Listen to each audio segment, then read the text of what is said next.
Hello, everyone. Amber here with Social Speak Network, and we are helping freelancers get started in their business, mompreneurs that are wanting to find another path in life, maybe not wanting to go back to corporate, and we help them find their path and create the life that they want to live. And today, I'm so excited. We have Kristen Judd with us today.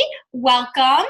Thank you. Excited to be here. Thank you. Yeah, and we've known each other for quite a long time. I think we met when I was back in Women Of. Yes. Yeah. Yeah. It's probably been at least 7 or 8 years, I'm thinking. Yeah, I think so. Yeah. So tell us a little bit about who you are, what you do.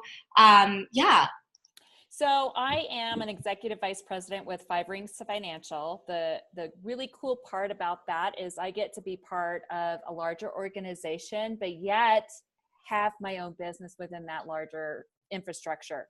So I get to do my own marketing, build a team, all of those kinds of things, my own schedule. I don't have any quotas or anything. I just kind of do my business, but I'm also part of a larger organization. But really, what I get to do every day, which is a total blessing, is I get to help people with their money. That super emotional kind of thing that makes people crazy. But we do it through a lot of education. We have workshops, Money 101, how money works for you. But then my favorite is Wine, Women, and Wealth, where where we get to specifically address a women's needs, because our needs are very, very different than men. And especially since now we're really kind of, as women, we're such amazing creatures in the fact that, one, we build community, but we start businesses 2 to 1. Yeah. Men right now. And we're usually the ones who have taken over all of the household decision making when it comes to money, and there's just no one teaching, talking about it, all of that kind of stuff. And so then from that education, people usually raise their hand because then they want help with the application piece. Now that I've learned all this awesome part, now I gotta put it into place. So that's where we come in. So, and how long have you been doing that? So I'm specifically coming up on 5 years. So it'll be 5 years in November. I actually started in the financial services industry out of college. Got a little jaded by that entire industry. It's very male dominated, not a lot of mentorship, kind of left. And then I was kind of on this journey. I've done a lot of different things in between coming back to financial services. Okay. So, yeah. And the Women, Wine, and Wealth, that is something that you had started? Actually, one of my mentors, she started it about 10 years ago, but it is a trademarked, event for 5 Rings. So she moved from Colorado to California. She was the only girl out there. Like, she was with her husband, her brother-in-law, her male dog. She had no girlfriends. And so she was like, I need some girlfriends. And so she's like, I like to drink wine. I bet there's a whole bunch of other people who'd like to too. Yeah. So she went out specifically to find girlfriends. But then as they're building relationship, they're all saying, can you teach us about money? Mm-hmm. And so that's kind of how that kind of blossomed into something that we now do nationwide. Wow. Yeah. That's so cool. I love that, just bringing women together, because a lot of times, like, you're right, we are the ones that manage the money in the household or have the, day-to-day expenses that we need to worry about. And so it's important for women to, which is so reverse of how it was, right back 30, 40, 50 years ago. Yep. So that's really cool. And when you were you in corporate America before that? Okay. And how long were you in corporate America? Yeah. So, my husband and I, we got married in 1997, had started kind of getting into that journey of corporate America, right around that same time. We kind of moved back here to Colorado from Alaska. I don't know why we did that, but whatever. Anyways, we were young. We had no ties. Why not? Yeah. So anyways, we came back to Colorado, got married, and that started, I was in corporate America right around that 97, 98, jumped in there. And then in 2001 is when I got my ticket out. I kind of worked, we started having kids, and I kind of worked myself into this sweet little gig where I only had to work part-time, but I was getting full-time benefits. Oh, wow. Because we were having babies, and I was way freaked out about other people with my kid, and you know how that goes. Like they're, I remember, babies. I know, like I totally remember going to check out a daycare thing, and I cried the whole entire time. And they're like, "What's wrong with you?" And I'm like, "It's not you, it's me." Like, Yeah. I promise it's not you. but I don't know if I can do this, Yeah, that's hard. That's scary. Yeah. So, so I had that sweet little gig. 2001 happened. It was kind of the bust of that technology boom, blow up. Yep. And so layoffs started happening. I knew I was going to get a ticket. And then that's really what kind of launched and kind of pushed me into that realm of, hey, okay, so you already know you want to stay home, right? Like, but, being able to contribute to the household budget is kind of important. Plus, we want to. Well, you've already been doing it. So you want to make sure that you're still kind of having your worth in the house. Yeah. Yeah. Even though, not doing anything, but just taking care of the kids in the household is like, it is the most important job. But yeah, so we always, as women, we take on so much. We wear so many hats. Yes. And so it's yeah. So that kind of, I've done a lot of different things in the last few years. Like I've tried a lot of different things, finding that, going through the process of figuring it all out, Yeah. And because I was kind of thrust into that, it was like, the first thing I tried was watching other people's kids, and I decided I don't like other people's kids. It didn't last very long. When they were like, "Hey, we think we're going to do this," I'm like, "Thank God." Oh my gosh. Thank you. So, you just kind of, it's a journey, and it's a process, and trying to navigate and find the balance and where you can find your passion to really get to that point where you're making money. Yep. Well, and being able to be with your kids. I mean, you knew early on when you had kids that I don't want to miss this. I don't want to go back to corporate. So that kind of, in a way that happened for, a reason of being laid off and saying, okay, now this is my chance. And have you, being an entrepreneur and doing different things throughout the years, I mean, how old are your kids now? Daylin is 18, so she's getting ready to go to CSU here in a couple of weeks, or less than a couple of weeks. I have a sophomore in high school and then a 7th grader. So, busy schedules. Yeah, busy schedules. And you've been able to be there with them over the years. Yep. Take them their lunches when they forget them, or take them their homework, or, whatever that, that stuff happens. Yep. And, so it's been quite the journey. It's been a lot longer than I ever anticipated. Right. But I would say that if there were anything that you could do to shorten that journey, because it's taken me a while to get to a space where I'm really making good money. Right. And so, like, to just really spend some time figuring out what your gifts and talents are, really finding out what your passion is, because that's kind of where the magic happens, right there. Yep. That's that sweet spot. And I think that's hard for women. I know for myself too, it was something where I'm like, what am I like passionate about? And, you get, as a mom, I think that you get so caught up in what are you doing for the kids and the family and, the jobs that you have had in the past that you lose sight of what makes you happy. Mm-hmm. So sometimes it does take longer, but you never gave up on it. You knew that there was something that you wanted. There was something more to that. Yeah. And I would say, for me, I got caught up in the idea of the shiny ball syndrome. I'm talking about, like, oh my God, oh, that's so pretty over there. I bet I can make lots of money. So it felt like I was chasing money. Yep. I mean, let's be honest. We all like it. We all want it. We all need it. Yep. But I was guilty of it totally. Yeah. And it wasn't until, after, 2008, 2009, like financially, totally, completely devastating for us, probably for a lot of other people as well. Yeah.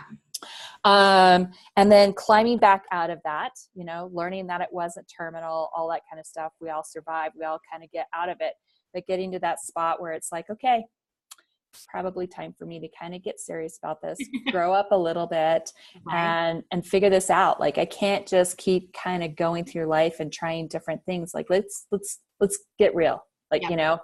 and, And have that plan. yeah, well, and I seriously, when I decided that, okay, enough's enough, I didn't know what to do. Like, I was seriously so low. I didn't believe anything about myself. I didn't know what my gifts and talents were. Like, I was just like, I know I got them. Like, God gives them to every one of us. Yeah. But what the heck? I don't know what they are. Could he just tell me, please? Like, can you just make this easy?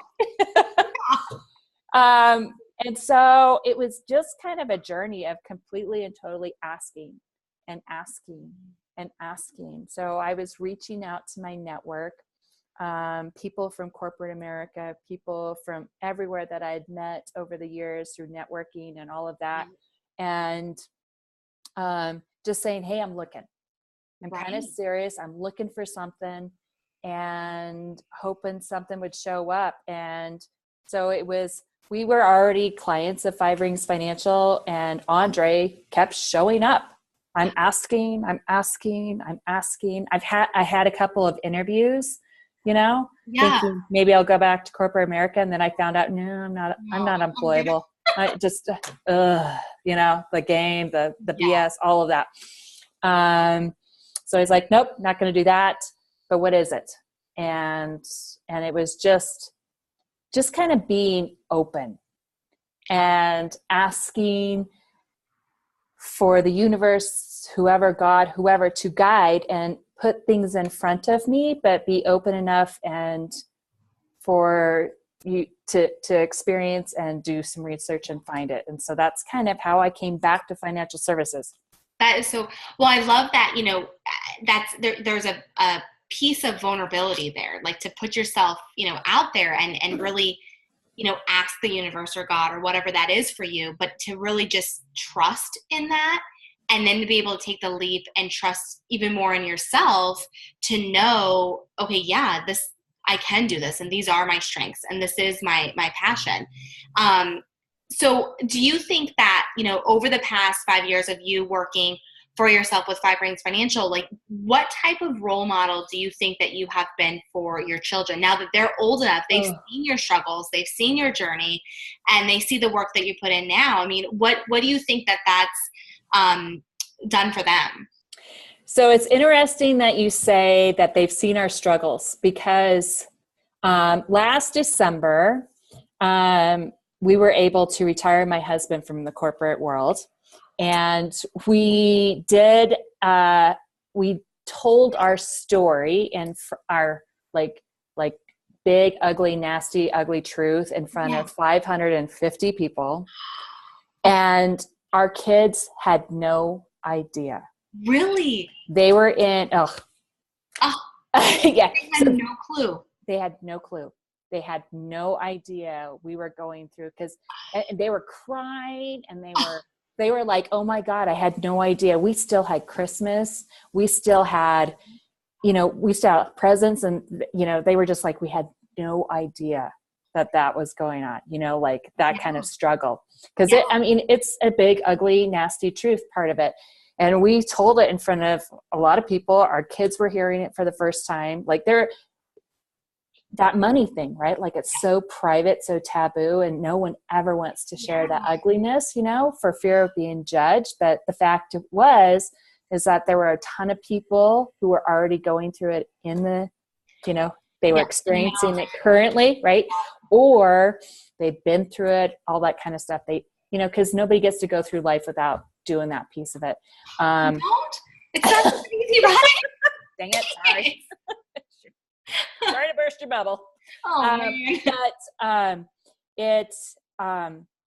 it's funny when you say that, because I can remember shortly after, starting working with FiFi Financial. I remember driving around in the car with my daughter.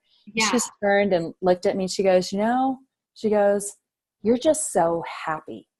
Oh, You're just so happy. And it's so awesome to see you like this," because I was actually walking in my truth.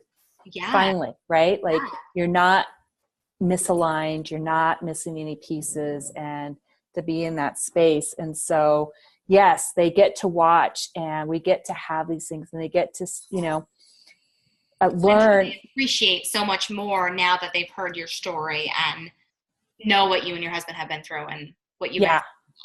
Yeah. And they get to learn how to set goals. I mean, that's part of their journey for them, to learn how to do the goals piece, because that was really, really hard. It's so hard to figure that piece out. Yeah. And to be able to start working with them now and have them master that skill is going to set them up for the rest of their life. And it's not something that they learn in school. It's not, so to be able to have that foundation at an early age, I mean, yeah, you're setting them up for success early on.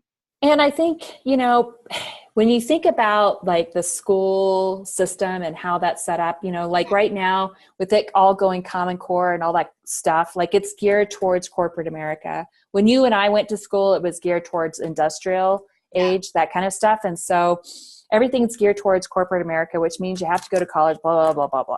Right. But we want to show them that they don't have to go that route, because I'm not entirely sure that college is the thing. Totally, yeah. I don't know that it necessarily makes sense for everybody. Now, of course, there are some industries and different professions that will require it, but but you don't have to. Right. You can create your own journey, and as long as you're always learning, that was something. My grandmother was a financial planner for 25 years and owned 3 H&R Blocks in Michigan, and that was her thing always too, is college may not be for you. College is always going to be there if you choose to go, but you always need to keep learning. So whatever you're doing, to always keep learning and never stop, never think you know it all, because you need to have that urge to. Right. And that's, as long as you instill that in them early on, then, they'll be good. So since you've had your business, what has been one of the biggest obstacles that you have encountered? Well, I would say it always boils down to the head junk. Like you are going to be your biggest obstacle. I was always my biggest obstacle. I was always standing in my way. I'd always have to try and get over something. Right. Whether it's getting over the fear of picking up the phone to call someone, or picking up the phone to follow up with someone that you just met, or getting really, really basic about the activity that's needed to build your business. And focusing on that piece and just kind of getting out of the way. Like that's it. Like the head junk is what's going to kill you every single time. And it's always here. Yeah. And as soon as I stopped being here and moved it here, like amazing, awesome stuff, it just started happening. Like just, it became effortless. Right. Right. Right. And that's what we're kind of all working for. And so being open to either, whether it's working with someone to help you do that, or reading and listening to the right kinds of material, business coaches, life coaches, whatever that looks like, of course, be very, very diligent about that piece of it. If you're going to spend money, make sure you're doing it with the right people. Yeah. But it's always that. I would say that's 100% of the time. It's that. I hear that a lot. And I think more too for women, because we just have so many things, and that judgment is always there. And when we step out on our own and, we want to make, whether it's a decision or we're working on our own or whatever it is, we're always, that fear is always there. And well, and the other part, we spend a lot of time sometimes talking about this, and why women in wealth is that we have those hangups about money. So now we're in business for ourselves, And then, oh my God, I have to ask for money, or I don't want to charge too much because I don't want them to not like me, or Yes. all of that. Like we're afraid to charge what we're worth. Yeah. We're, you know, and we struggle with that piece of it too. So it's, you know, that's a big one, is that whole money thing. Do you work a lot with other like business owners or freelancers? And what is like one piece of advice that you can give to them if they're starting their business or they've been in business for a few years? I would say you don't have to be alone. Yeah. Like I would say like the best and easiest part, you know, I was fortunate to walk into kind of a system, you know, kind of like a franchise. I could plug and play, but I didn't have to do it by myself. So I had some amazing mentors. Yeah. And I would say that if you are branching out and doing something, you know, you may not be doing something that's unique. I mean, very few people are doing something like super, super unique. Most of us are doing something like someone else. I would say, you know, if you could, or spend a little bit of time doing some research and find a mentor and find someone to kind of shorten your learning curve. Right. And, you know, and figure out what that kind of relationship looks like, you know, because obviously they're going to be giving you some time. They have to be compensated for that in some way, you know, somehow, whatever that looks like. But I would say, you know, try not, just know you're not alone. Like find your tribe. Like it's huge.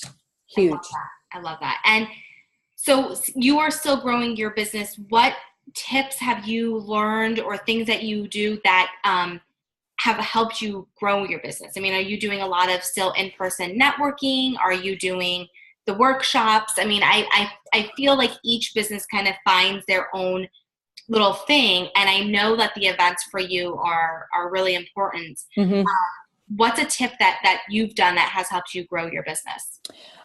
Well, so I would say it's the consistency piece.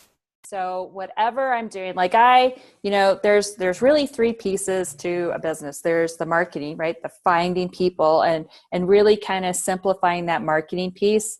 I do a lot of different avenues of marketing, whether it's public speaking, events like this, the in-person networking, our events, the social media, the email drip campaign, we do Facebook Live. We're getting ready to do a podcast. Like, you know, you know, they're just layers, right? Yeah. And it's just, you know, building relationships with others where I send them referrals, they send me referrals, you know, all those kinds of things in place, and just kind of doing a little bit at a time and mastering them and building that out. But then there's that follow-up piece and really mastering that follow-up. That's a hard one. Oh my gosh. I'm spending a lot of time harping on the follow-up piece because only 20% of people actually do it, and they do it really, really well. So they're making all of the money. And then there's the development piece. You got to have that personal development, always growing and learning piece put in there. And so but it's being consistent in all of those areas all the time. Yeah. And that's hard. I mean, is it just you, or do you have a team? Like I mean, I know you have your support, but I mean, are you doing all your marketing and everything yourself? I mean, where are you at in your business with that?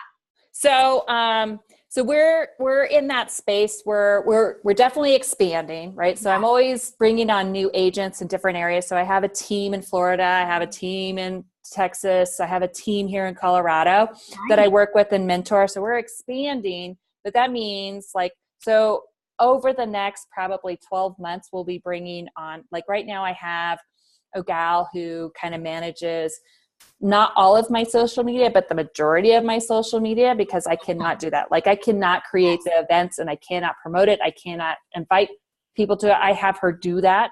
Perfect. I have her do my posts and all that kind of stuff. Yeah. One of the best hacks I've ever used is Upwork.com.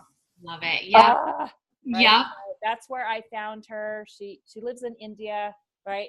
But she's awesome. And I've worked with her for over a year. So I'm not getting rid of her. Yeah. No, exactly. But that's good though, because a lot of times, social media, bookkeeping, all of those things that, we feel that we have to do all ourselves and we don't. So, especially as women, because like you said earlier, we wear so many different hats and we take on way too much. And as a business owner, whether you are a part of a franchise, a part of a bigger company, or just on your own, like you said, you don't have to be alone. And so finding that support and finding those things that you love to do and those things that you're like, I don't have time for this. And then being able to outsource them because you're one person, we can't do everything. So the next couple of places I'll be, I think the next space I might be doing next is that virtual bookkeeper, having them help me, because one, I don't want to be in my money. Like I want to know what's going on. I want them to, but then I also want to have them help me plan so that I'm not having to stroke a big check to the IRS. Like, yes, that sounds fun. So that's the next person that will be brought on. And then I'm guessing, and then the next person after that will be a VA type person. Whether they come to our home office and work and do the paperwork and all that kind of stuff. Just not quite there yet. And I think that timing piece is really, really important to the growth of your business. You certainly don't want to do it too soon and you don't want to do it too late. Yes. There's so finding that balance. And I'm I think that balance is different for everyone based on, your business, your family life. So knowing when it's time to bring on somebody and being willing to do it is huge. Yeah. I love it. And then, and I think there's that piece of, you probably heard slow to hire, quick to fire. Yes. So like doing your research and making sure that you have the right people and all that kind of stuff. So it's, it's hard. It's hard to find those people. We've been lucky with finding the right people for us, but we've also have had bad experiences. We've learned a lot from working with different people and hiring different people. So it's, it is finding, and then it's also finding your personality. When you work for corporate, you don't really have a choice of who you work with. And working for yourself, you do. And so knowing your personality traits and what are you looking for and playing off of your weaknesses, because if you want to find somebody that can help benefit you and grow your business. So, it's definitely an interesting task at hand to do and find those right people. Yes. Yes. So you said, so if people are interested in Colorado for the events, where can they find the information for the events at? So we have them actually like nationwide. Okay. So we have live events and then we also have virtual events too. Okay. So we've made it easy. We get like people are just busy. Yeah. But the other part is that I know that people are very, very curious about money. It is the number one book genre that is bought is about money and money education and how do we win it and all that kind of stuff. Yeah. But there's no application piece. So it's kind of a nice win where they can come to a workshop, get some information. And then if they want help with the application on the back end, then they can get it all done. And then they're like, check. All right. I feel good. Right. Yeah. So the easiest way to find out those events, depending on where they're at, because like I said, we have them live and virtual, is to contact me directly, and I can get that information depending on where they're at, what would be easiest. Perfect. Because we can kind of work with anybody anywhere. So okay. And should they email you? What's the best email? Email is Kristen, Kristen, because I'm a 10. FiveRingsFinancial.com is the easiest way. Yeah. Okay. Wonderful. Well, thank you so much for being on today and sharing your story. And for freelancers out there, small business owners, one thing I highly recommend before you start a business or if you're in a business, talk with somebody, you know, financial planner, and make sure, get your questions answered, because that is a big thing once you have a business and or thinking a business, is that money. You know, can I make enough money? How do I pay in my taxes? What do I need to be as far as, you know, an LLC or an S corp or whatever? And I think that that's a fear of people, is that security, and it holds them back. And again, you're stepping in your own way, where speaking with someone like Kristen and just getting those questions answered and being able to feel comfortable about your journey moving forward, you can step away from that fear and create the life you want to live. Yeah, absolutely. Well, thank you so much. And You're if you guys have questions, please let Kristen know. And if you guys are interested in learning how to start your freelance business, have ideas on what you are wanting to do, please go to our website, Social Speak Network, and check us out. Thank you.